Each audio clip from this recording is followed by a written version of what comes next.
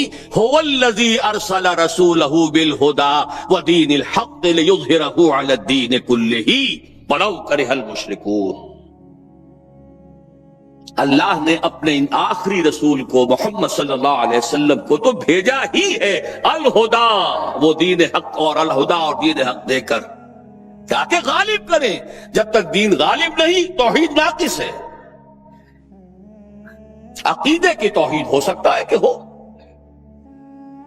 انفرادی سطح پر بھی ہو سکتا ہے، ایک آدمی جہاں جہاں بھی اللہ کا حکم مان سکتا ہو مان رہا ہو، لیکن آخر وہ کسی قوم کا فرد ہے، کسی ریاست کا شہری ہے،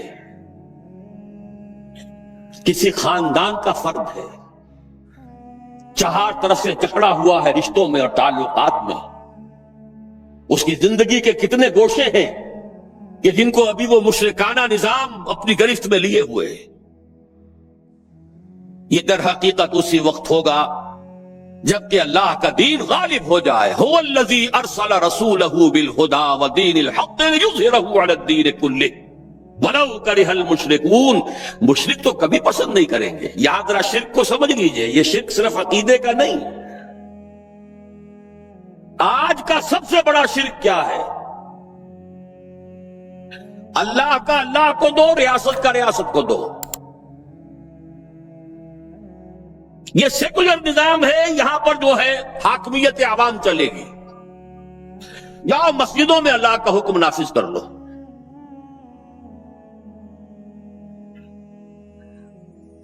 یہ سب سے بڑا شرک، کبھی گوارا نہیں کریں گے. وہ توحید ہو جائے، اللہ ہی کا حکم چلے، سب پر یکساں جاری ہو جائے، سب یکساں اللہ کے حکم کے تابع ہو جائیں.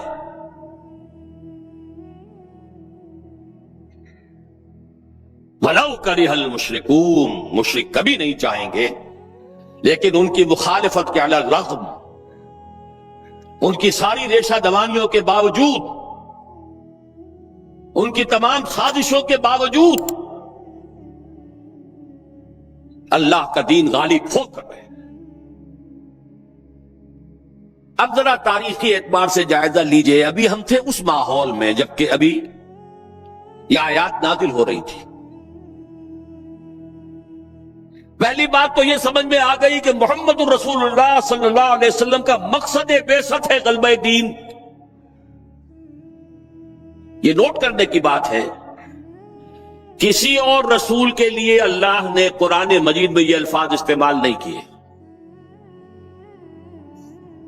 شاہد سب تھے، مبشر سب تھے، نذیر سب تھے، داعی سب تھے، مبلغ سب تھے، معلم سب تھے، مربی سب تھے، مزکی سب تھے.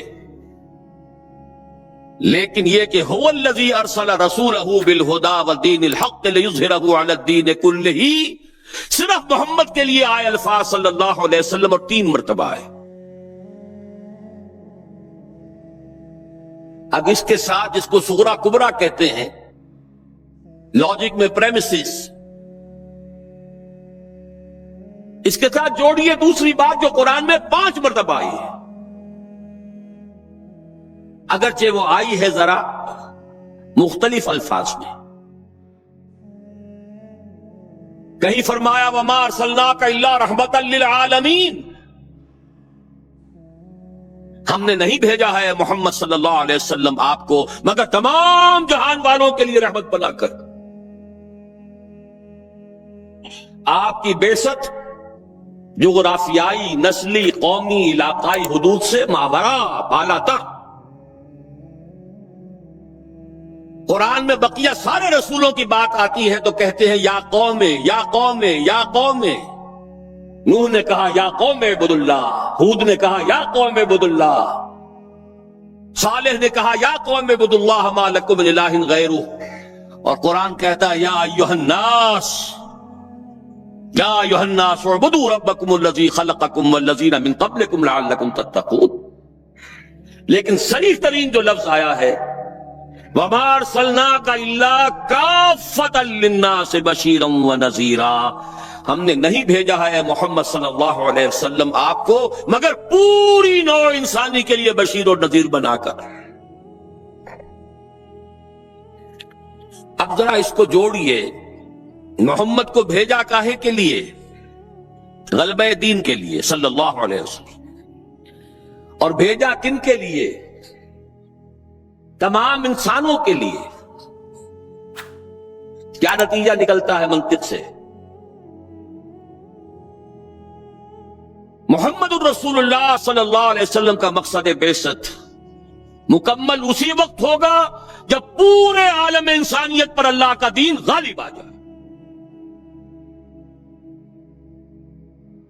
ورنہ بات وہی ہے جو اقبال کا شعر سنا چکا ہوں، وقت فرصت ہے کہاں کام ابھی باقی ہے، نور توحید کا اتمام ابھی باقی ہے۔ لیکن یہ کہ اگر اللہ نے واقعی بھیجا محمد کو دین کے غلبے کے لیے صلی اللہ علیہ وسلم، اور اگر بھیجا ہے پوری نوع انسانی کے لیے، تو ناممکن ہے کہ یہ دنیا ختم ہو جائے اس سے پہلے کہ محمد الرسول اللہ کا مقصد بعثت مکمل۔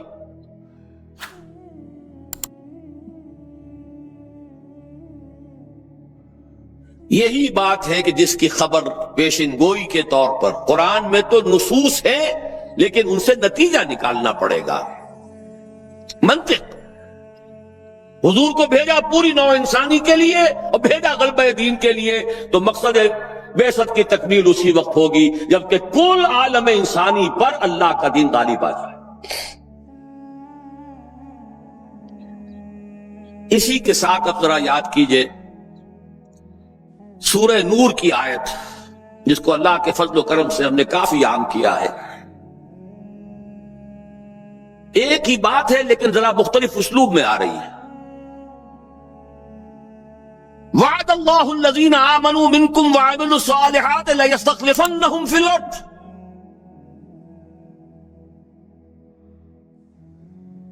وعد اللہ الذین آمنوا منکم، یہاں منکم پر ذرا زور دیجئے، کن سے خطاب ہو رہا؟ مسلمانوں سے۔ لیکن ان مسلمانوں کے لیے دو کوالیفیکیشنز، دو پری کنڈیشنز۔ اے مسلمانوں، اللہ کا وعدہ ہے تم میں سے ان سے جو ایمان اور عمل صالح کا حق ادا کر دیں، انکنڈیشنل نہیں ہے۔ وعد اللہ الذین آمنوا منکم وعملوا الصالحات، ایمان اور عمل صالح کا حق ادا کر دو تو اللہ کا وعدہ ہے۔ اور وعدہ کتنا مؤکد ہے، نون مشدد کے ساتھ تینوں دفعہ، اور ایک ہی بات کو تین اسلوبوں میں۔ لَيَسْتَخْلِفَنَّهُمْ فِي الْأَرْضِ، لامن خلافت عطا فرمائے گا انہیں زمین میں، كَمَا اسْتَخْلَفَ الَّذِينَ مِن قَبْلِهِمْ، جیسے کہ خلافت عطا کی تھی ان کو جو ان سے پہلے تھے۔ جب مسلمانوں کو خلافت اور حکومت عطا ہو جائے گی تو اس کا منطقی نتیجہ ہوگا کہ دین غالب ہو جائے گا، لیکن اس کو بھی کھول کر بیان کر دیا، وَلَا يُمَكِّنَنَّ لَهُمْ دِينَهُمُ الَّذِي ارْتَضَىٰ لَهُمْ، اور لازماً متمکن کر دے گا، غالب کر دے گا ان کے اس دین کو جو اللہ نے ان کے لیے پسند فرما لیا ہے۔ اليوم اکملت لکم دینکم واتممت علیکم نعمتی ورضیت لکم الاسلام دینا۔ اچھا، جب مسلمانوں ہی کی حکومت ہو جائے گی، دین کا غلبہ ہو جائے گا، تو ظاہر بات ہے مسلمانوں کے لیے بندشیں اور خوف تو ختم ہو گئے۔ اس کو بھی واضح الفاظ میں وَلَيُبَدِّلَنَّهُم مِّن بَعْدِ خَوْفِهِمْ أَمْنًا، ان کی خوف کی حالت کو امن اور سکون سے بدل دے گا، کوئی خوف نہیں ہوگا۔ اب یہاں فرمایا یعبدوننی لا یشرکون بی شیئا، تب جا کر وہ ان کی عبادت اس درجے میں مکمل ہوگی کہ اس میں شرک کی کوئی آلائش باقی نہیں رہے گی۔ اصل تحریک تھی مائنورٹی پروونسز کے لوگوں کی، اور مائنورٹی پراونسز کے لوگوں کے لیے ظاہر بات ہے کہ انہیں کوئی توقع نہیں ہو سکتی تھی کہ پاکستان جو ہے وہ مدراس میں بھی بن جائے گا اور پاکستان بامبے میں بھی بن جائے گا اور سی پی میں بھی بن جائے گا. یہ ناممکن. پھر انہوں نے کیسے حصہ لیا؟ اگر صرف سیاسی معاملہ ہوتا، اگر صرف معاشی معاملہ ہوتا، تو اگر آپ اس کو کہیں گے صرف سیاسی صرف معاشی تو وہ صحیح نہیں ہے. اگر کہیں صرف لسانی مسئلہ تھا وہ بھی صحیح نہیں ہے. تو پھر کیا تھا؟ اس کے لیے لفظ ہے قومی. یہ ایک قومی مسئلہ تھا. اور ذرا کھل کر اب بات میں کر رہا ہوں. ایک چھوٹی قوم کو بڑی قوم سے یہ اندیشہ لاحق ہو گیا تھا کہ وہ اس کے ساتھ انصاف نہیں کرے گی. اس کے بہت سے اسباب ہیں، گہرے اسباب ہیں. کیونکہ اس چھوٹی قوم نے یہاں 1000 برس تک حکومت کی تھی، یا کہیں 800 برس تک حکومت کی تھی، کہیں 600 برس تک حکومت کی تھی. اب ظاہر بات ہے کہ رد عمل ہوتا ہے. جب وہ بڑی قوم جو تھی عددی اعتبار سے جب وہ آزاد ہوئی تو اب اندیشہ تھا کہ یہ پچھلا حساب جو ہے اب چکائیں گے، ہم سے اپنا انتقام لیں گے، جو کچھ ہم غلطیاں کرتے رہے اب اس کا حساب کتاب دینا پڑے گا. ایک فطری بات. دوسرے یہ کہ اس کا آگے آ جائے گا معاملہ تفصیل سے، کہ ایک خاص سبب سے جو جس کو بیلنس آف پاور کہتے ہیں وہ بالکل بدل کر رہ گیا تھا. وہ میں بعد میں ڈسکس کروں گا، اس وقت نہیں اس میں لگانا چاہتا. تو ایک فیئر کمپلیکس تھا یہ کہ ایک چھوٹی قوم کو بڑی قوم سے اندیشہ تھا کہ وہ اس کے ساتھ انصاف نہیں کرے گی، معاشی طور پر بھی ایکسپلائٹ کرے گی، سماجی طور پر بھی انہیں نیچے درجے کا رکھے گی، ان کے قومی تشخص کو ختم کر دے گی، ان کی قومی زبان کو ختم کر دے گی، یہاں تک کہ مذہب کو بھی بدل دے گی، بدلنے کی کوشش کرے گی. اور اس کے لیے آثار شروع ہو چکے تھے کہ وہ شدھی کی تحریک شروع ہوئی، سنگٹن کی تحریک شروع ہوئی، جس سے کہ اندیشہ جو ہے روز بروز بڑھتا چلا گیا کہ اگر ہندوستان ایک ملک کی حیثیت سے آزاد ہوا تو ہندو میجورٹی جو ہے وہ اسلام کو اور مسلمانوں کو اس کے ساتھ کسی فیئر پلے کا جو ہے کوئی توقع نہیں کی جا سکتی، کوئی فیئر ڈیلنگ کی توقع وہ نہیں کر سکتی مائنورٹی، مسلم مائنورٹی، بلکہ اندیشے تھے. لہذا یہ اصل قومی مسئلہ تھا. اب اس کے بعد میں یہ کہا کرتا ہوں کہ اب تیسرے لیول پر آئیے. وہ 600 فٹ نیچے جا کر پانی جو لینا ہے سب سے صاف، کہ جس قوم کو یہ اندیشہ لاحق ہوا تھا اس قوم کی قومیت کی بنیاد کیا تھی؟ کیا وہ کسی نسل کی بنیاد پر قوم تھی؟ نہیں تھی. بے شمار نسلیں تھیں مسلمانوں میں. کیا کسی ایک زبان کی بنیاد پر قوم تھی؟ یہ بھی غلط ہے. بے شمار زبانیں تھیں.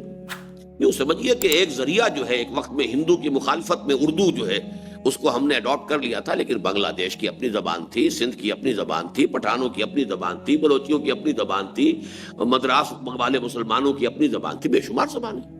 کیرلا کی اپنی زبان تھی، ملیالم زبان ہے اور تامل زبان ہے. بے شمار زبان. اسی طریقے سے لباس ایک نہیں تھا، وضاقتہ ایک نہیں تھی. خاص طور پر عورتوں کا لباس، بلوچی مسلمان عورت، پٹھان مسلمان عورت، اس کے لباس کا تصور کیجئے، اور بنگالی مسلمان عورت کے لباس کا تصور کیجئے. یہ سمجھیں گے کہ یہ ننگی ہے اس لیے آپ اس نے لباس پہنا ہوا ہی نہیں ہے. اسی طرح کھانے پینے کی ہیبٹس ایک نہیں تھی. ہم اگر اناج کھانے والے ہیں، وہ چاول کھانے والے دوسرا وہ انداز میں. اور پھر یہ کہ وہ ماچھ بھات جو تھا ان کا، چاہے کتنی بدبو آ رہی ہو لیکن وہ ماچھ بھات جو ہے ان کے لیے انتہائی لذیذ شے، بہت مرغوب شے، اور ہم شاید ان کے قریب بیٹھ نہ سکے جبکہ وہ ماچھ بھات کھا رہے ہوتے تھے.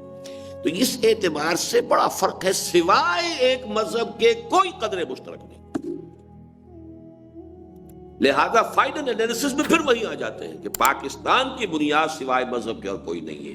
لیکن اس وقت ہم تجزیہ کر رہے ہیں پاکستانی تحریک پاکستان کا جو جینیسس ہوا ہے، اس وقت سے جو ہم جائزہ لینا شروع کریں گے کہ کیا کیا مختلف مکاتب فکر پیدا ہوئے اور کیا اختلافات ہوئے، تو وہ ایک علیحدہ پروسیس ہے. لیکن اگر آپ اس کو ایک کل کی حیثیت سے لیں گے تو تھرڈ لیول پر پہنچ کر بھی بات وہیں پہنچ جائے گی کہ جہاں پہلے لیول پر تھی، رائٹنگ آن دی وال، کہ پاکستان کی بنیاد اسلام کے سوا کوئی نہیں. چلیے، اللہ تعالیٰ حکیم اور علیم ہے اور اپنی حکمتوں کو وہی بہتر جانتا ہے. تاہم بظاہر جو کچھ نظر آتا ہے وہ یہ ہے کہ یہ بر صغیر کے مسلمانوں کی بھی بدقسمتی تھی، اور شاید خود اسلام کی بھی، کہ ہندوستان میں مسلمانوں کی قومی تحریک کو ابتدا ہی سے کچھ ایسے حادثوں سے دوچار ہونا پڑا جن کے نتیجے میں یہ روز بروز مذہب سے دور ہوتی چلی گئی. جو اپنی کتاب بنا چکے ہوں، اسے خریدنے کا فیصلہ کر چکے ہوں، وہ اس کو ذرا انڈر لائن کر لیں اس جملے کو. قومی تحریک کا فاصلہ مذہب سے بڑھتا چلا گیا. کیوں؟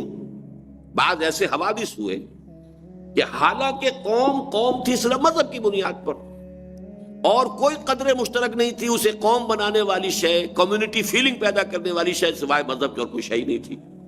لیکن جب قومی تحریک چلی ہے تو پے بپے ایسے حوادث سے دوچار ہوئی کہ مذہب سے اس کا رشتہ کمزور ہوتا چلا گیا. یہ ہے وہ اہم پوائنٹ کہ جس کو میں اب ثابت کروں گا دلائل کے ذریعے سے. سب سے پہلا چیپٹر کیا ہے؟ واضح رہے کہ بر صغیر میں، اور اب میں نے ایک ترمیم کی ہے کہ میں اب ہندوستان کے لیے بر صغیر کا لفظ استعمال نہیں کرتا، بر عظیم کا کرتا ہوں، لیکن یہ سن 67 کی تحریر ہے. بر عظیم پاک و ہند میں تحریک استخلاص وطن کے اولین داعی مسلمان تھے. استخلاص سمجھ گئے؟ کون سا باب ہے یہ؟ استفعال. مادہ کیا ہے؟ خالص کر لینا. استخلاص یعنی انگریزوں سے نجات دلا دینا، غیر جو حکمران آ گئے تھے غیر ملکی، ان سے چھٹکارا پانا. استخلاص وطن. واضح رہے کہ بر صغیر میں تحریک استخلاص وطن کے اولین داعی مسلمان تھے. تحریک شہیدین جہاں احیاء اسلام کی ایک ہمہ گیر تحریک اور منظم کوشش تھی، وہاں آزادی وطن کو بھی اس کے مقاصد میں ایک اہم حیثیت حاصل تھی. گویا اس میں دین اور سیاست کا وہ حسین امتزاج موجود تھا جو ہماری تاریخ کے قرن اول کا طرۂ امتیاز ہے. سید احمد شہید بریلوی رحمۃ اللہ علیہ نے جو جہاد شروع کیا، جس میں کہ ان کے سب سے بڑے نائب جو ہے شاہ ولی اللہ دہلوی رحمۃ اللہ علیہ کے پوتے شاہ اسماعیل شہید، ویسے تو شہید اس میں ہوئے ہیں سینکڑوں ہزاروں، لیکن یہ دو کے نام سے شہیدین کہلاتی ہے تحریک. شہید سب سے بڑے جو امیر تھے جن کے ہاتھ پر سب نے بیعت کی ہے وہ سید احمد بریلوی، اور چونکہ شاہ ولی اللہ کے پوتے ہونے کے ناطے اور بہت بڑی علمی شخصیت شاہ اسماعیل شہید کی، تو ان دونوں کے نام سے اس کو موسوم کیا جاتا ہے تحریک شہیدین. اب اس کا مزاج خالص دینی. پہلے انہوں نے بیعت توبہ، جس کو کہ ہم کہتے ہیں عام طور پر تصوف کی بیعت جو ہے، تزکیہ نفس کے لیے بیعت، وہ بیعت لی. اس کے بعد پھر بیعت جہاد لی، اور انہوں نے منظم کیا لوگوں کو، اور پھر ان کی تربیت کی، ان کا تزکیہ کیا، ان کے اخلاق کو بنایا. واقعتاً صحابہ کرام رضوان اللہ تعالی علیہ مجمعین کے کردار اور اخلاق کا، ان کی شخصیتوں کا عکس کامل دور صحابہ کے بعد اگر کہیں نظر آ سکتا ہے تو اس طرف دور یہ شہیدین کی تحریک ہے.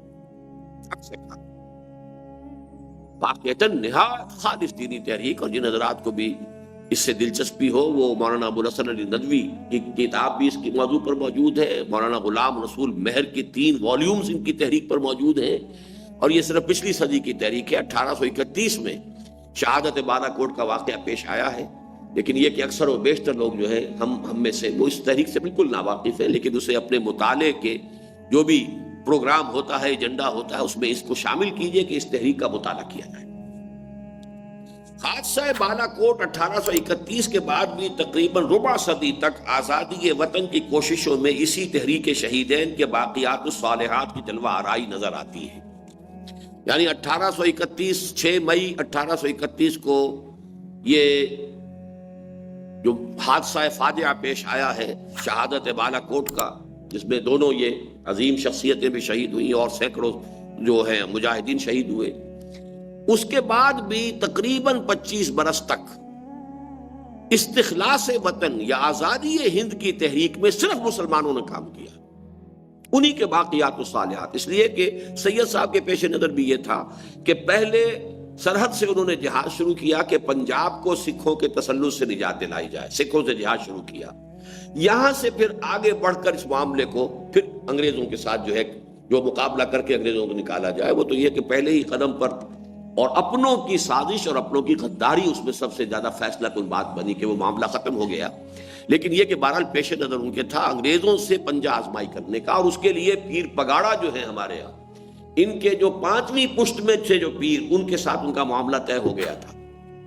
یہ بات بھی میں آپ کو بتا دوں کہ اگرچہ ہمارے نوجوان جو ہیں وہ ماؤ زیدونگ کا لانگ مارچ جو ہے وہ زیادہ تعداد آپ کو مل جائے گی لوگوں کی جو واقف ہیں، اور یہ ان کے لانگ مارچ سے لوگ واقف نہیں ہیں. یو پی کے تقریباً یوں سمجھئے کہ مشرقی حصے سے رائے بریلی سے انہوں نے ہجرت کا سفر شروع کیا ہے. اب یو پی سے ہو کر بڑا سیدھا راستہ سرحد کا کیا تھا، یو پی سے پنجاب ہوتے ہوئے بڑا کھلے میدان پڑے ہوئے سیدھا راستہ ہے آدمی سے، لیکن درمیان میں سکھ ہے، سکھوں کی حکومت ہے. لہذا یو پی سے سی پی میں داخل ہوئے.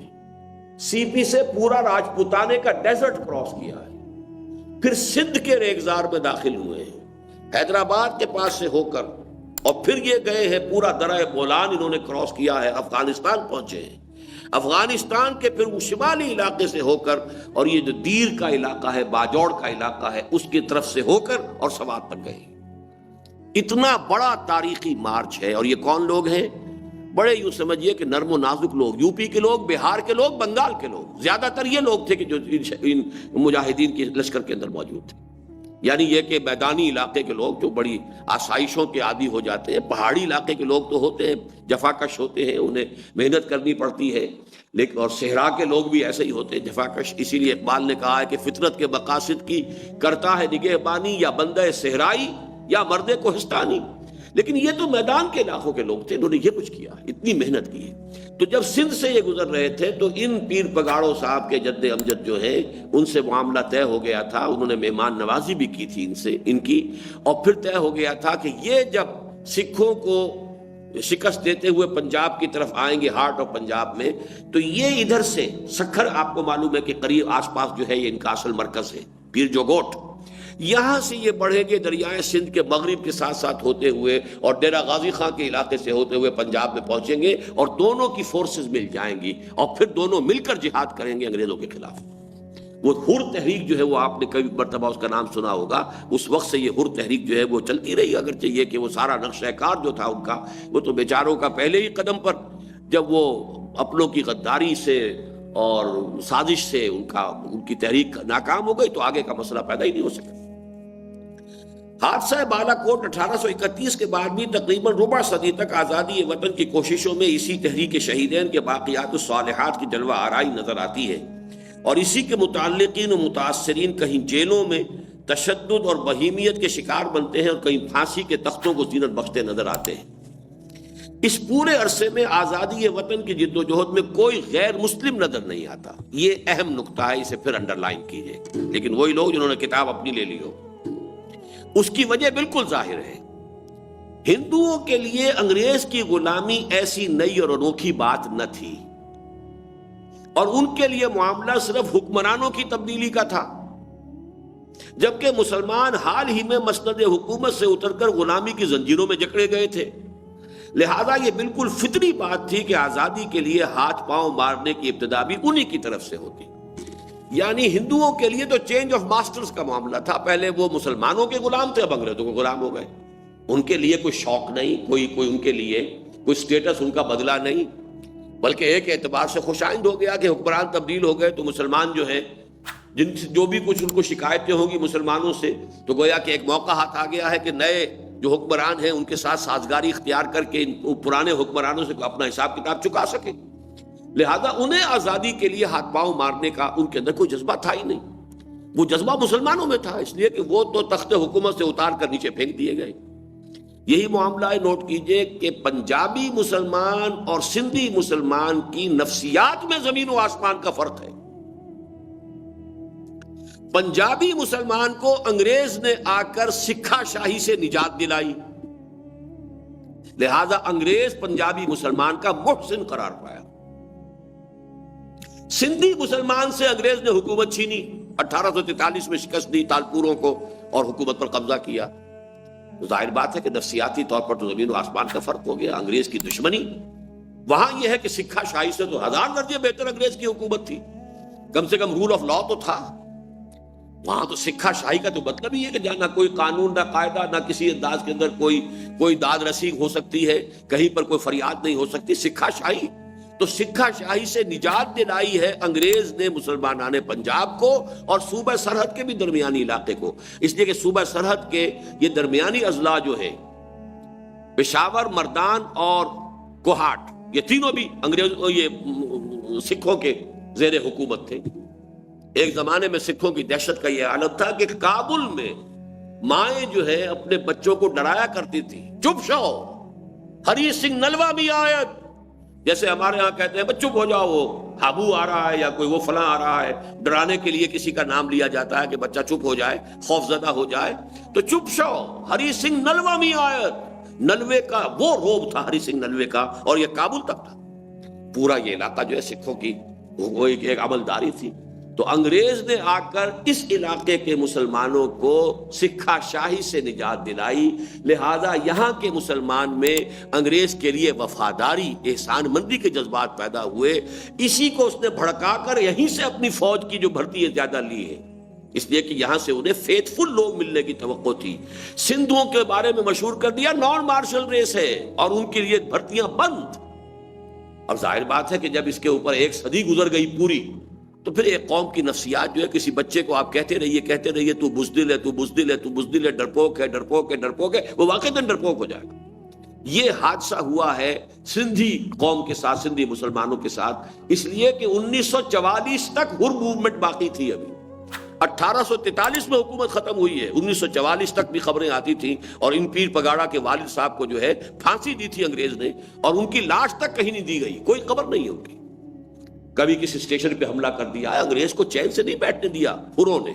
تو یہ جو ہے فرق نوٹ کیجئے کہ ہندوستان کے مسلمانوں میں، جو پاکستان کے یہ دو بڑے صوبے ہیں، ان کے مسلمانوں کی ذہنیت میں جو فرق ہے، نفسیاتی کیفیت میں جو فرق ہے، اسی کو آپ زیادہ بڑھا لیجئے. یہی فرق تھا ہندو اور مسلمان کی ذہنیت میں بحثیت مجموعی. مسلمانان ہند سے انگریز نے آ کر حکومت چھینی، لہذا ان میں بغاوت کے جذبات تھے. ہندو کے لیے معاملہ یہ تھا کہ وہ چینج آف ماسٹرز کا تھا، کوئی فرق نہیں تھا، لہذا اس نے وفاداری کا راستہ اختیار کیا. اب یہ دوسرا چیپٹر سمجھیے اس پچھلی صدی کی تاریخ کا. 1857 کے معرکہ آزادی وطن میں پہلی بار ہندوستان کے مسلمان اور غیر مسلم سب شانہ بشانہ اور دوش بدوش غیر ملکی استبداد کے خلاف نبرد آزما نظر آتے ہیں. یہ 1830-31 تحریک شہیدین، خالص اسلامی تحریک، دین کی بنیاد پر، ایمان کی بنیاد پر، تزکیہ نفس کی بنیاد پر، جہاد فی سبیل اللہ کی بنیاد پر. 1857 جسے غدر ہم کہتے رہے اور پڑھتے بھی رہے، اس لیے کہ انگریزوں نے تو اسے غدر کیا، میوٹنی کہا، بغاوت کہا، لیکن یہ کہ آج اسے کہا جاتا ہے کہ وہ آزادی کی جنگ تھی. آزادی، جنگ آزادی 1857 کی، اس میں پہلی بار ہندوستان کے مسلمان اور غیر مسلم سب شانہ بشانہ اور دوش بدوش غیر ملکی استبداد کے خلاف نبرد آزما نظر آتے ہیں.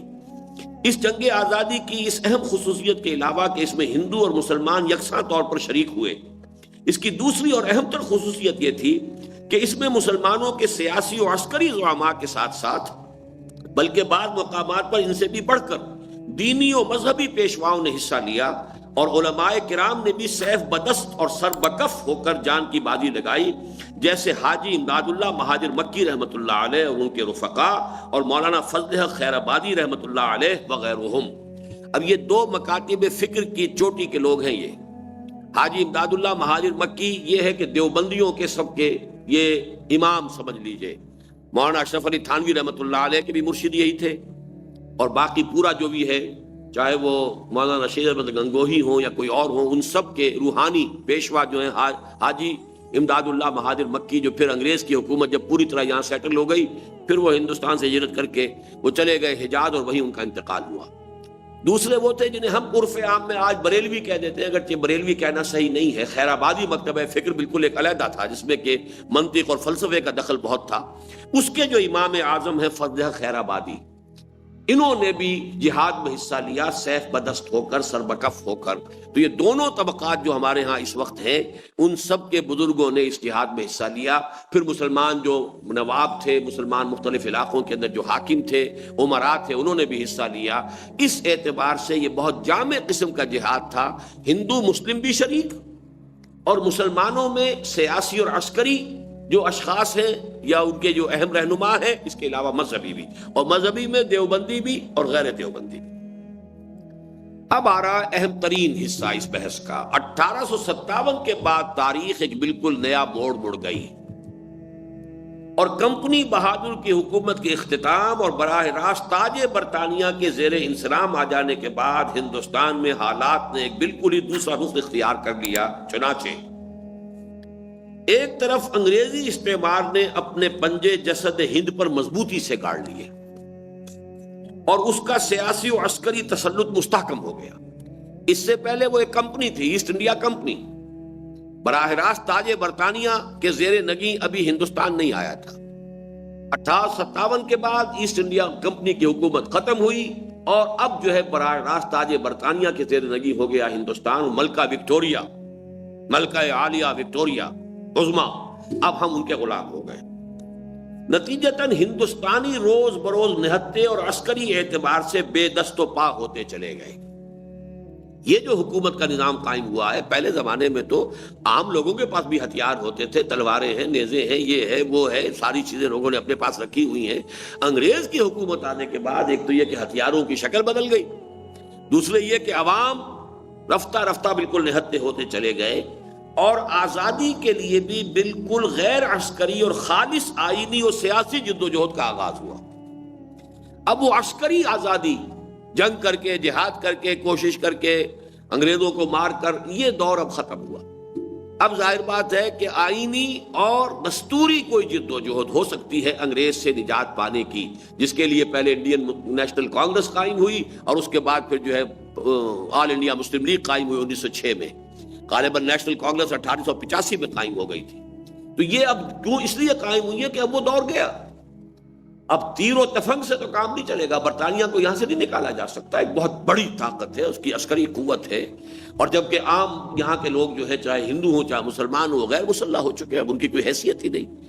لہذا اب تو وہ جو آپ کو کچھ دستوری حقوق دیتے چلے جائیں، کچھ تھوڑے تھوڑے سے آپ کو آزادیاں دیتے چلے جائیں، انہی سے جیسے جیسے بھی ممکن ہو کچھ ان کا استعمال کر کے جو ہے وہ اپنے لیے حقوق حاصل کیے جائیں۔ تو یہ پہلا نتیجہ یہ نکلا، نتیجتاً ہندوستانی روز بروز نہتے اور عسکری اعتبار سے بے دست و پا ہوتے چلے گئے، اور آزادی کے لیے بھی بالکل غیر عسکری اور خالص آئینی اور سیاسی جدوجہد کا آغاز ہوا۔ دس از ٹرننگ پوائنٹ۔ اس سے پہلے تلوار فیصلہ کن ہوتی تھی، اس سے پہلے مرہٹا پاور آئی تھی تو احمد شاہ ابدالی آیا اور تلوار کے زور سے مرہٹوں کو شکست دے کر پانی پت کی تیسری جنگ میں اور اس بڑھتے ہوئے طوفان کو ختم کر دیا۔ لیکن اب صورتحال جو ہے وہ بدل گئی، اور اس کا سب سے اہم نتیجہ یہ نکلا کہ ہندوستان کی غیر مسلم اقوام کی عددی فوقیت کے نتائج و عواقب کا ظہور شروع ہو گیا۔ اب جب غیر عسکری بات ہوگی اور سیاسی اور دستوری بات ہوگی تو اب تو تعداد کی بات ہے، آپ کے پاس کتنے ووٹ ہیں، آپ کے پاس کتنے ووٹ ہیں، اور یہ ووٹ ظاہر بات ہے کہ ہندو قوم کے زیادہ تھے۔ تو ہندو قوم کی جو برتری تھی، اس سے پہلے کبھی ہندو قوم کو مسلمانوں کے دور میں کبھی برتری حاصل نہیں ہو سکی، چاہے مسلمان ہمیشہ نہایت قلیل اقلیت کے اندر رہے، اکثریت میں تو مسلمان کبھی بھی نہیں رہا ہندوستان میں، لیکن عسکری اعتبار سے ان کا دبدبا، ان کا زور، ان کی طاقت، ان کی قوت جو تھی، اور اب بھی اگر صورتحال وہی رہتی تو یعنی میدان جنگ کے اندر مسلمان شکست کھانے والا نہیں تھا ہندو سے، لیکن اب صورت بدل گئی، اب تلوار نہیں بلکہ ووٹ کا معاملہ ہے، اب تعداد کا مسئلہ ہے۔ اس کا سب سے اہم نتیجہ یہ نکلا کہ ہندوستان کی غیر مسلم اقوام کی عددی فوقیت کے نتائج و عواقب کا ظہور شروع ہو گیا۔ دوسری طرف خود انگریز نے تلوار کے بجائے قلم سے حکومت شروع کی۔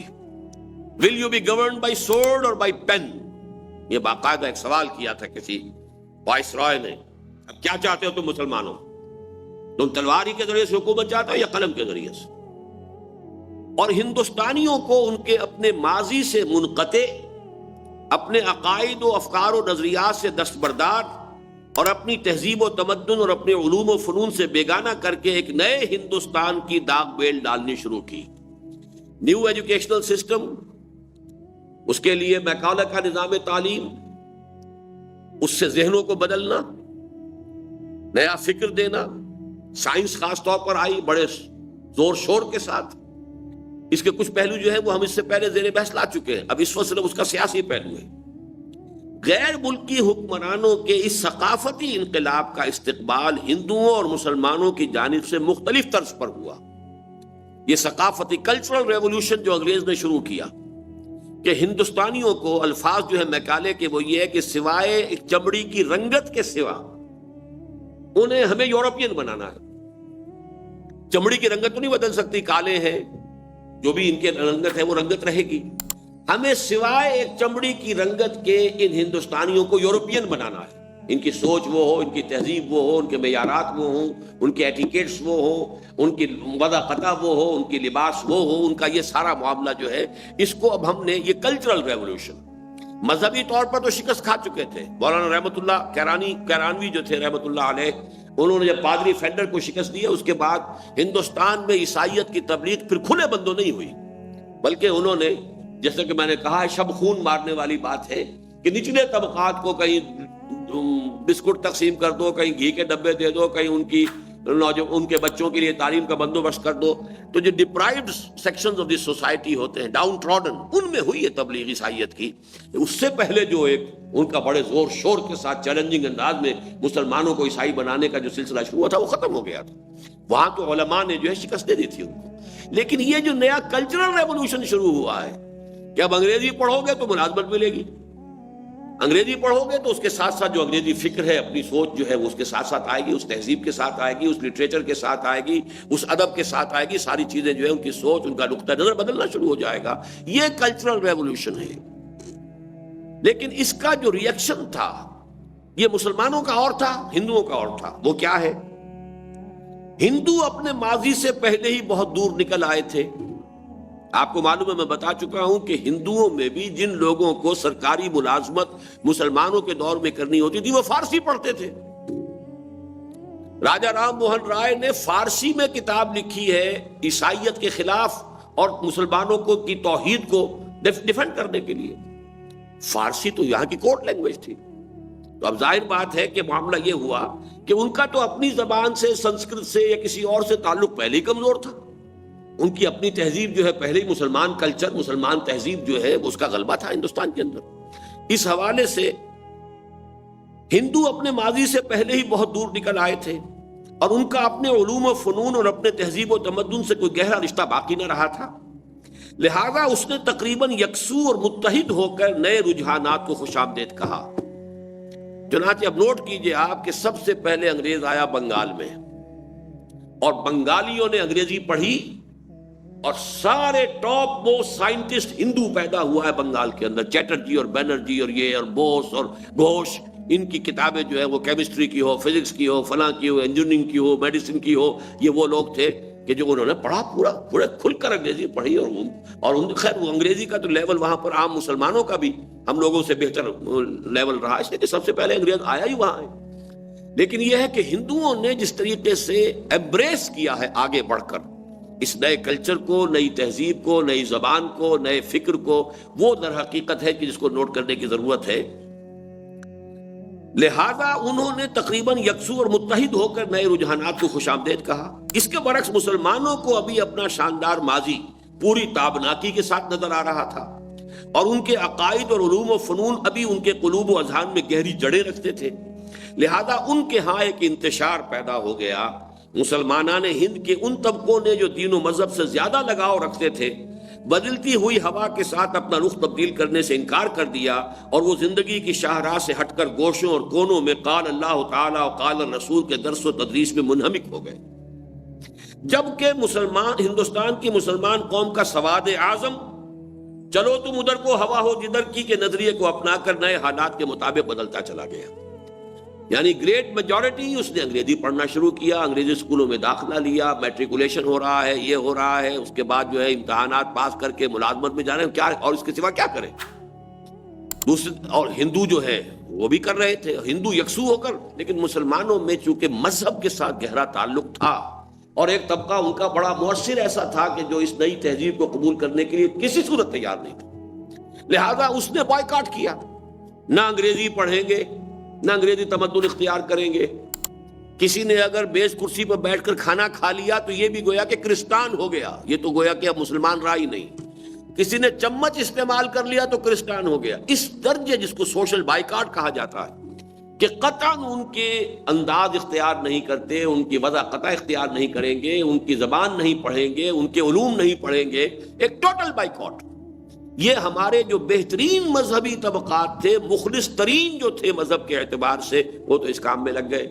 سواد اعظم اب ادھر چل رہا ہے، وہ کیا کریں. ان کے لیے تو اب زندگی کا معاملہ ہے، زندگی گزارنے کا معاملہ ہے، ذریعہ معاش کا معاملہ ہے. لہذا وہ جو ہے اس نئے رو کو انہوں نے خوش آمدید کہا. اس کا ایک نتیجہ تو یہ نکلا کہ ہندوستان کے مسلمانوں کی توانائیاں منتشر ہو گئیں اور مجموعی طور پر ہندوستان کی مسلمان قوم کی قوت و طاقت کو ذوق پہنچا. اور دوسرا نتیجہ یہ نکلا کہ ہندوستان میں مسلمانوں کے مذہبی طبقے اور قومی قیادت میں بودھ پیدا ہو گیا، جو بعد میں مسلسل بڑھتا چلا گیا، اور اسے بجا طور پر دور جدید میں اسلامیان ہند کی قومی تحریک کی بدقسمتیوں کا سر آغاز کہا جا سکتا ہے۔ علماء کا رخ اور ہے۔ علی گڑھ اور دیوبند کو یوں سمجھ لیجئے کہ یہ سمبولائز کرتے ہیں۔ ایک رخ علی گڑھ کا ہے، انگریزی پڑھو، انگریزی علوم پڑھو، سائنس پڑھو، جدید نظریات پڑھو، پھر اپنے ساتھ اسلامیات بھی پڑھو، کوشش کرو کہ اپنے دین پر بھی قائم رہ سکو۔ یہ کوشش تھی علی گڑھ کی، اور علی گڑھ کے طرز پر سمجھیے کہ اب مسلم اسلامیہ کالجز قائم ہو رہے ہیں، چاہے وہ لاہور کا ہے، پشاور کا ہے، کہیں اور کا ہے، اسلامیہ ہائی سکولز قائم ہو رہے ہیں۔ وہ سب یوں سمجھیے کہ جیسے ایک حدیث کے اندر آتا ہے کہ دنیا بھر کی کل مساجد جو ہے وہ خانہ کعبہ کی بیٹیاں ہیں۔ اسی طریقے سے یوں سمجھ لیجئے کہ پورے ہندوستان میں اسلامیہ کالجز اور اسلامیہ ہائی سکول جو قائم ہوئے وہ علی گڑھ کی بیٹیاں اور پوتیاں ہیں یا نواسیاں ہیں۔ یہ ایک سلسلہ تھا۔ اور دوسری طرف علماء کا یہ ہوا کہ نہیں صاحب، ہمیں نہ انگریزی پڑھنی ہے نہ جدید علوم پڑھنے ہیں، ہم تو قال اللہ قال رسول عربی پڑھیں گے، فقہ پڑھیں گے، حدیث پڑھیں گے، تفسیر پڑھیں گے، جو بھی کریں گے مسجدوں کو آباد کریں گے، مسلمانوں کے مذہبی تشخص کو برقرار رکھنے کی کوشش کریں گے، انگریز اور انگریزیت اور انگریزی زبان سے نفرت پیدا کریں گے۔ نتیجہ کیا نکلا کہ مسلم قوم ایک تو اقلیت میں تھی ہی پہلے، اب اس کی لیڈرشپ منقسم ہو گئی، اس سے جو قومی تحریک ہے اس کو ذوق پہنچا۔ اب اس وقت ساری گفتگو کو نوٹ کر لیجئے کہ ہمارا کیا ہے، ہم دینی اعتبار سے بات نہیں کر رہے ہیں، قومی اعتبار سے بات کر رہے ہیں۔ قومی اور سیاسی اعتبار سے مسلمانوں کی توانائیاں منقسم ہو گئی، ساتھ ہی مندرجہ بالا دو اسباب کی بنا پر، یعنی ایک اس وجہ سے کہ خالص آئینی جدوجہد میں اکثریت اور اقلیت کا مسئلہ پیدا ہو گیا، اور دوسرے اس بنا پر کہ مسلمانوں کے مذہبی طبقات کے قوم کے سواد اعظم سے علیحدہ ہونے کی بنا پر ان کی مجموعی قوت میں کمی پیدا ہو گئی۔ ہندوستان میں غیر مسلموں کا پلڑا بھاری ہونا شروع ہوا، اور یہ ہوا ہے اس صدی کے آغاز سے، 1920 کے بھی بعد۔ یہ 1920 میں خاص طور پر کہہ رہا ہوں، میں بتاؤں گا کیوں کہہ رہا ہوں۔ 1920 تک ہندوستان کی سیاست میں مسلمان کا پلڑا بھاری تھا، ہندو اکثریت کے باوجود 1920 تک مسلمان کا پلڑا بھاری تھا، سیاست میں نمایاں یہ تھے، لیکن یہ کہ اس کے بعد سے صورتحال تبدیل ہوئی۔ اس میں مزید اضافہ غیر ملکی حکومت کی جانب سے غیر مسلموں کی حوصلہ افزائی اور مسلمانوں کے ساتھ سرد مہری ہی نہیں بلکہ باقاعدہ ہمت شکنی کی کوششوں سے ہوا۔ غیر ملکی حکمرانوں کا یہ رویہ بھی بلا وجہ نہ تھا، مسلمانوں کو انہوں نے ہر طریقے سے حوصلہ شکنی کی اور انہیں ریجیکٹ کیا، انہیں دبایا، لیکن ہندوؤں کو ابھارا۔ اس کا خاص فینومینن جو ہے پاکستان کے پس منظر میں سندھ کے اندر آپ دیکھیں گے، ہندو بہت ہی مائنیوٹ مائنورٹی ہے سندھ میں رہا ہے، لیکن اس درجے ابھارا ہے انگریز نے اسے، اس کے مہاجنی سارے طریقے اور ہتھ کنڈے، کہ وہ سندھ کے کلچر پر اور سندھی مسلمانوں کی ابدین و اکثریت کے اوپر قابو یافتہ ہو گیا۔ یہاں تک کہ 1943 میں جی ایم سید نے باقاعدہ تقریر کی کہ ہندوستان کے دوسرے علاقوں سے مسلمان یہاں آئیں خدا کے لیے جو کاروبار کرنا جانتے ہو، اور ہمیں ہندو بنیے کی دست برد سے کسی طریقے سے بچائیں۔ یہ 1943 میں جی ایم سید کی تقریر ہے کہ ہمیں بری طریقے سے جکڑ لیا ہے ہندو نے اپنے مہاجنی نظام میں، جیسے آج نیو ورلڈ آرڈر پوری دنیا کو جکڑنے کے لیے وہ ورلڈ بینک اور آئی ایم ایف کے ذریعے سے جو بھی ہتھ کنڈے چل رہے ہیں، اس وقت یہ کہ سندھ میں بری طریقے سے مسلمان جتنے بھی زمیندار سب مسلمان، لیکن ہندو مہاجن کے اور ہندو ساہوکار کے سب غلام اور سب کے سب ان کے مقروض۔ تو اس وقت جی ایم سید نے یہ کہا کہ مسلمان کے ہندوستان کے دوسرے صوبوں سے مسلمان جو کاروباری اور تاجر پیشہ لوگ ہیں انہیں آنا چاہیے یہاں آ کر، تاکہ وہ ہم سندھی جو ہیں وہ تجارت سے واقف نہیں ہیں، سندھی مسلمان وہ آئیں یہاں پر تاکہ ہندوؤں کا جو ہم پر تسلط ہے جو دستبرد ہے اس سے بچا سکیں۔ اس کا وجہ کیا تھی کہ کیوں انہوں نے ہندوؤں کو اٹھایا اور مسلمانوں کو دبایا، وہ میں پہلے بیان کر چکا ہوں کہ سندھ میں تو خاص طور پر مسلمانوں سے حکومت چھینی تھی، ہندو کو ابھارا، مسلمان کو دبایا۔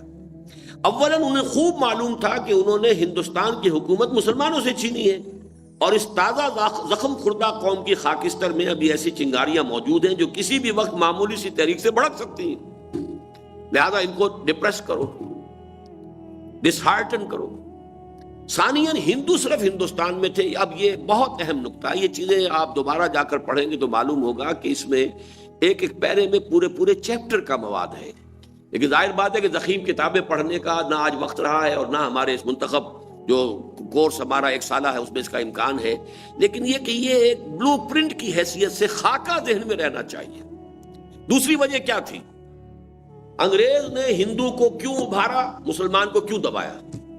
پہلی وجہ کہ چونکہ مسلمان سے حکومت چھینی تھی اکثر و بیشتر ہندوستان میں, سوائے چند علاقوں کے جیسے پنجاب کا علاقہ ہے, اور جو قوم ابھی جو ہے حکومت کی کہ تخت سے گرا کر نیچے کھڑی کی گئی ہے, ظاہر بات ہے بغاوت کے جراثیم اسی میں ہوں گے.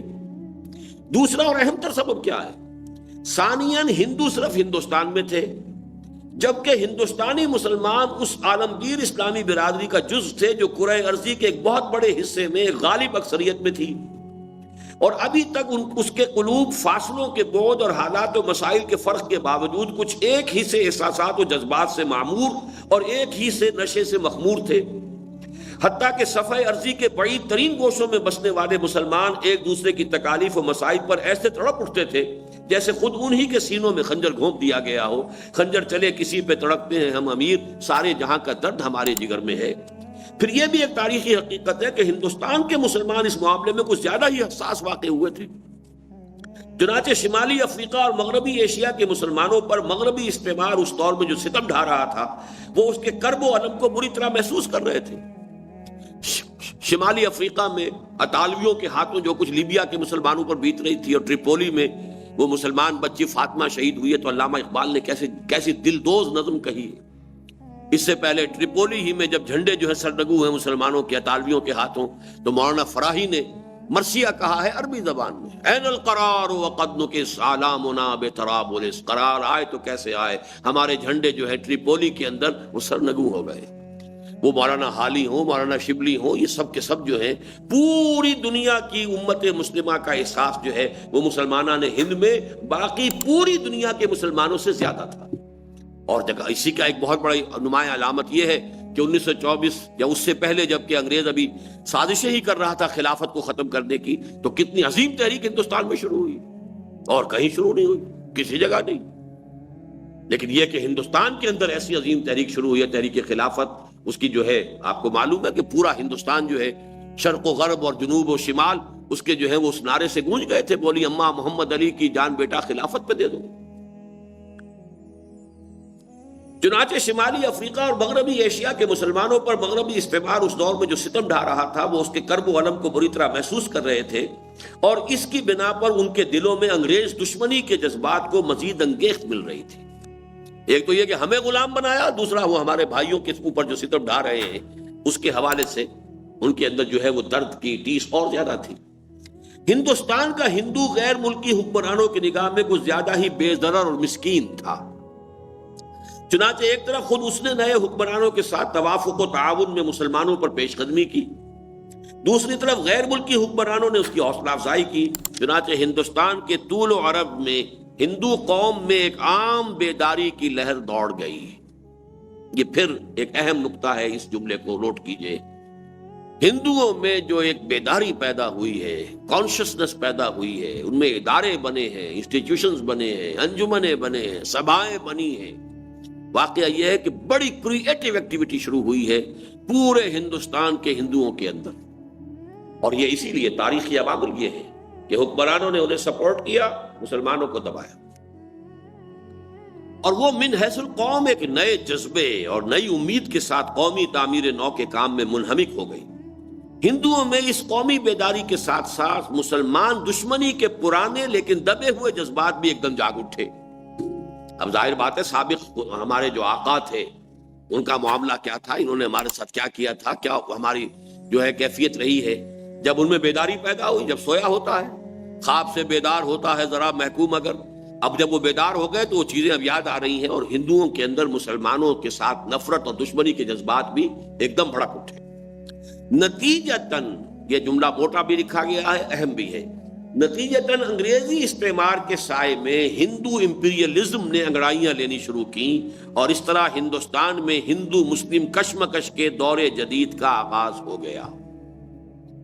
یہ کشمکش جو شروع ہوئی ہے ہندو مسلم کانفلکٹ، پھر جو ہندو مسلم فسادات کی شکل اور انتہائی بڑے بڑے قتل عام ہوئے، پھر جو جس کے نتیجے میں بڑے عظیم جو ہے وہ تقسیم ہوا، یہ سب جو شروع کہاں سے ہوا ہے، اس کا پس منظر کیا ہے، کن فیکٹر سے اور کن عوامل سے اس کو تقویت حاصل ہوئی ہے، اس کا ایک جو بلو پرنٹ جس کو میں کہہ رہا ہوں وہ ذہن میں رکھیے۔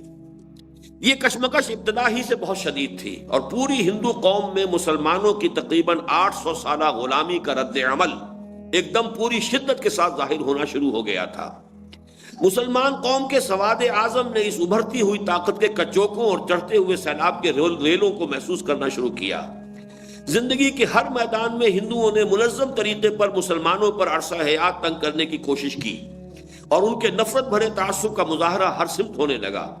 یہی نہیں بلکہ ہندو امپیریلزم کا یہ فریب کچھ ایسے انداز اور جوش و خروش سے اٹھا کہ خطرہ محسوس کیا جانے لگا کہ کہیں ایسا نہ ہو کہ وہ ہندوستان کی پوری مسلم قومیت کو نگل کر بالکل نیست و نابود کر دے۔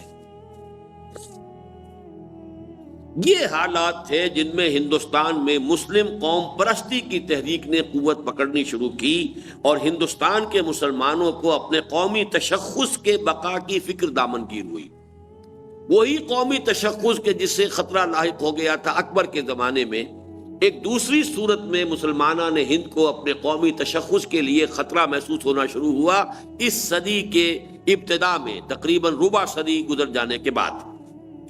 بدقسمتی سے اس موقع پر مسلمانان ہند کے مذہبی طبقوں اور خصوصاً تحریک شہیدین اور جماعت مجاہدین کے معنوی اور روحانی وارثوں نے حالات کے رخ کو سمجھنے میں سخت غلطی کی، اور وہ ہندوستان کی پوری مسلمان قوم کے سواد اعظم کے احساسات کا صحیح اندازہ کرنے میں بری طرح ناکام رہے۔ اب ان میں ذہن میں رکھیے، یہاں نام میں نے نہیں دیے، مولانا ابوالکلام آزاد، مولانا حسین احمد مدنی، اور یہ بہت بڑی جمعیت تھی، بہت بڑی جماعت تھی، جمعیت علماء ہند، بہت مؤثر، بڑی طاقت۔ ان حضرات نے محسوس نہیں کیا کہ مسلمان عوام کا احساس کیا ہے، انہیں جوتا کاٹ رہا ہے۔ اس کے میں نے پھر اسباب کا تجزیہ کیا، کیوں نہیں محسوس ہوا۔ اب ہمارے عام طور پر جو ہے مسلم لیگی ذہن انہیں کہہ دیں گے وہ بک گئے، ہندوؤں کے پیسے سے خرید لیے گئے، یا غداری انہوں نے کی مسلمانوں سے، لیکن یہ بڑی بچگانہ، بلکہ میرے نزدیک بڑی کمینگی والی باتیں ہیں۔ ان کا ایک خاص نقطہ نظر تھا، ان کی ایک سوچ تھی، اس کا صغرا کبرا تھا، پھر خاص اسباب تھے جس کی وجہ سے کہ وہ اس کیفیت کو محسوس نہیں کر پائے۔ وہ اسباب کیا ہیں ان کو ذرا میں نے یہاں پر نوٹ کیا ہے، سمجھنے کی کوشش کیجئے۔ لیکن یہ ہے کہ عام مسلمانوں کے احساسات اور تھے، اور ان علماء کے احساسات اور تھے۔ وہ فرق کیوں ہے؟ اللہ تعالیٰ ہی بہتر جانتا ہے کہ اس کا اصل سبب کیا تھا۔ یہ بھی ہو سکتا ہے کہ اس کا اصل سبب وہ حد سے بڑھی ہوئی انگریز دشمنی ہو جو ان کے لائے ہوئے زندقہ و الحاد اور مشرق وسطیٰ کے مسلمانوں پر ان کے بے پناہ مظالم سے پیدا ہوئی تھی۔ جب ایک کسی قوم کی دشمنی انتہائی شدت اختیار کر جائے تو اس شدت کے اندر دوسرے بہت سے حقائق جو ہیں انسان کی نگاہ سے اوجھل ہو جاتے۔ اب یہ زمانہ وہ ہے جب کہ انگریزوں نے عربوں کو کھڑا کیا، بغاوت کروائی ترکوں کے خلاف، سلطنت عثمانیہ کو ختم کیا، یروشلم میں ایلن بھی داخل ہوا ہے، اور پنجابی مسلمان کی مدد سے داخل ہوا ہے، اور اس نے داخل ہونے کے بعد کہا ہے دس از the end of the crusades. یہ الفاظ کہے اس نے، یروشلم میں داخل ہو۔ تو مغربی ایشیا کے مسلمانوں پر جو کچھ بیت رہی تھی، ترکی کو جیسے سلطنت عثمانیہ کو ٹکڑے کر دیے، بلقان کی ریاستوں میں جو کچھ ہو رہا تھا، اور پھر یہ کہ ترکی کو ختم کرنے کی جو سازشیں ہو رہی تھی، یہ ساری چیزیں تھیں کہ علماء جو تھے اور مذہبی طبقات جو تھے اس کی وجہ سے انگریز کی شدید دشمنی ان کے اندر پیدا ہو چکی تھی۔ اب دشمن کا دشمن دوست ہوتا ہے۔ انہوں نے کوشش یہ کی کہ اس انگریز کے مقابلے کے لیے، اس کو یہاں سے نکالنے کے لیے ہم ہندو اور مسلمان مل کر ایک جد و جہد کریں۔ مسلمان اکیلے تو اس حیثیت میں ہے نہیں کہ انگریز کو یہاں سے نکال سکے۔ اب صورتحال وہ پیدا ہو چکی ہے، عسکری تحریکوں کا دور گزر گیا، تلوار کے استعمال کا کوئی موقع نہیں رہا، مسئلہ ہے صرف تعداد کا، اس کے حوالے سے ساری بات ہونی ہے۔ اس حوالے سے انہوں نے یہ سوچا کہ ہندو کا معاملہ ہم بعد میں طے کر لیں گے، ہمیں پہلے انگریز کا یہاں سے جو ہے پتہ چاک کرنا ہے، یہاں سے اس کا قبضہ ختم کرانا ہے۔ اور اس انگریز دشمنی کے جذبات اتنے غالب آ گئے کہ انہیں ہندوؤں کے جو جذبات تھے ان کا صحیح اندازہ نہیں ہو سکا۔ یہ ایک پروبیبل یہ ریزن ہے کہ جس وجہ سے کہ وہ عام جو مسلمانوں کے احساسات تھے ان کو وہ نہیں سمجھ پائے. اور یہ بھی ہو سکتا ہے کہ اس کا اصل سبب ان حضرات کی ضرورت سے زیادہ خود اعتمادی ہو، جس کی بنا پر وہ یہ سمجھتے تھے کہ انگریز سے نپٹ لینے کے بعد ابنائے وطن کے مقابلے میں اپنے دین اور اپنے تہذیب و تمدن اور فی الجملہ اپنے قومی تشخص کا تحفظ کچھ مشکل نہ ہوگا. یعنی اوور کانفیڈنس بھی ہو سکتا ہے، اور انگریز کی دشمنی کی شدت. یہ دو اسباب تو بڑے کلیئر ہیں جو سامنے آتے ہیں. تیسرا وہ ہے جو میں نے نیچے لکھا ہے، اگرچہ یہ حاشیہ ہے لیکن یہ بہت اہم ہے. اس کا ایک ممکن سبب یہ بھی ہے کہ معاش کے معاملے میں علماء کرام کا غیر مسلموں سے کوئی تصادم نہیں تھا، اس لیے کہ ان کی معیشت کا پورا دار و مدار مسلمانوں کے چندوں اور ان کی خیرات و صدقات پر تھا. ابھی کسی مسجد میں کوئی عالم بیٹھا ہوا ہے، کام کر رہا ہے، تو ظاہر بات ہے ہندو سے تو اس کا کوئی مقابلہ نہیں نا. وہ تو مسلمان ہی اس کی خدمت کر رہے ہیں، کوئی اس کو دے رہے ہیں، کھانے کو دے رہے ہیں، یا جو بھی تنخواہ ہے جو بھی ہے مسلمانوں کے ذریعے سے. مدرسہ ہے، قائم ہو گیا ہے، مدرسے کے اندر علماء پڑھا رہے ہیں. اب ان کے معاملے میں کہیں ہندو کے ساتھ مسابقت نہیں ہے، جبکہ عام مسلمان ایک پنواڑی جو ہے کھوکھا لے کر اگر بیٹھا ہوا مسلمان تو وہ محسوس کر رہا ہے کہ میرے برابر میں جو دکان ہے ہندو بنیے کی، سیٹھ کی، جو 5 لاکھ کا مال دکان میں ڈال کے بیٹھا ہوا ہے، میں کھٹک رہا ہوں اس کی آنکھ میں، وہ نہیں چاہتا کہ میرا وجود یہاں پر ہو، میرا کھوکھا بھی اسے گوارا نہیں. ایک مسلمان چپڑاسی محسوس کرتا تھا محکموں کے اندر کہ ہندو میرے وجود کو گوارا کرنے کو تیار نہیں. جہاں کہیں ترقی کا معاملہ ہوتا تھا، کوئی نہ کوئی سازش کے ذریعے سے ادھر سے ادھر سے لیگ پولنگ کر کے کوئی کر کے ہندو کی ترقی، مسلمان پیچھے. ایک عجیب لطیفہ مجھے سنایا گیا ہے کہ ایک زمانے میں پی ڈبلیو ڈی کے محکمے میں ایک خاص جو ہے معاملہ ہوا تھا کہ کچھ مسلمانوں کو بھی لیا جائے، کہ وہ بہت یعنی کوشش کے بعد کہ ان کا بھی کچھ حقوق ہیں، ان کو بھی تعلیم جو ہے دلوائی جائے، جو اوورسیئرز ہیں ان کو جو انجینئرنگ کی تعلیم دلوائی جائے. تو مسلمانوں میں سے جو چونکہ طے ہو گیا تھا کچھ تعداد ان کی بھی ہوگی، نہایت بوڑھے جو بالکل طے ہو چکا تھا کہ اب 1-2 سال میں ریٹائر ہونے والے، ان کو نامزد کیا گیا، اور ہندوؤں میں سے نوجوانوں کو بھیجا گیا رڑکی، تاکہ ہندو آئے گا کوالیفائی کر کے تو وہ ظاہر بات ہے کہ پوری زندگی کا کیریئر اس کا جو ہے. اور یہ جو یہ خوش ہو رہے تھے مسلمان کہ دیکھو ہمارے اوپر کتنا کرم کیا انہوں نے، کہ میں ریٹائرمنٹ کے قریب ہوں لیکن میری ترقی کے لیے انہوں نے بندوبست کیا ہے. لیکن ان کی سازش اتنی تھی کہ یہ آئے گا 2 سال کے بعد ریٹائر ہو جائے گا، لہذا یہ ہمارے لیے ایک مستقل درسر نہیں ہے. ہمیں جو اپنی تعداد ہے جو دینی ہے ہندوؤں کی، کہ وہ تعداد پوری ہو، وہ دینی ہے نوجوانوں کی. اس درجے ان کے ہاں جو ہے آرگنائزیشن تھی. اس حوالے سے چونکہ یہ معاش کا معاملہ تھا، اس لیے کہ ان کی معیشت کا پورا دار و مدار مسلمان کے چندوں اور ان کے خیرات و صدقات پر تھا، جبکہ مسلمان عوام کو ہر میدان میں، خواہ وہ سرکاری ملازمتوں اور مختلف پیشوں کا معاملہ ہو، خواہ تجارت اور کاروبار کا، ہندوؤں کی جانب سے مسلمانوں کا گلا گھونٹنے یعنی اکنامک اسٹرینگولیشن کی کوششوں کا بالفعل تجربہ ہو رہا تھا. جوتا جسے کاٹتا ہے اسی کو محسوس ہو سکتا ہے، ورنہ اوپر سے آپ دیکھیں گے جوتا تو بڑا اچھا ہے، بہت ہی عمدہ بنا ہوا ہے، لیکن جسے کاٹ رہا ہے وہ کیسے پہنے اس کو. لہذا مسلمان عام آدمی جو ہے وہ تو محسوس کر رہا تھا ہندو کے جذبات کیا ہیں، جبکہ علماء کو اس کا کوئی تجربہ ہو نہیں سکتا تھا. ان کا جو چاہے وہ نہایت مخلص تھے، بہت کم تنخواہوں پر گزارا کر رہے تھے، یہ سب کچھ اپنی جگہ ہے، لیکن بہرحال ان کی مسابقت ہندوؤں سے تو نہیں تھی نا. ہندو جب سامنے آتا تھا مہاراج کہہ کے جو ہے ہاتھ جوڑ دیتا تھا تو اس سے ان کو اور زیادہ تقویت حاصل ہوتی تھی. یہ تو ہماری بڑی عزت کرتا ہے، بڑا اہتمام کر رہا ہے، ہمارا اکرام کر رہا ہے، لہذا انہیں یہ خیال ہوتا تھا کہ بعد میں آج انگریز نکل جائے ذرا پھر ہم ان سے نپٹ لیں. بہرحال ہوا یہ کہ ان حضرات نے اپنے لیے یہ راہ متعین کی کہ پہلے ہندوؤں کے ساتھ مل کر غیر ملکی حکمرانوں سے گلو خلاصی کرا لی جائے. ہندو مسلم معاملات اس کے بعد طے ہوتے رہیں گے،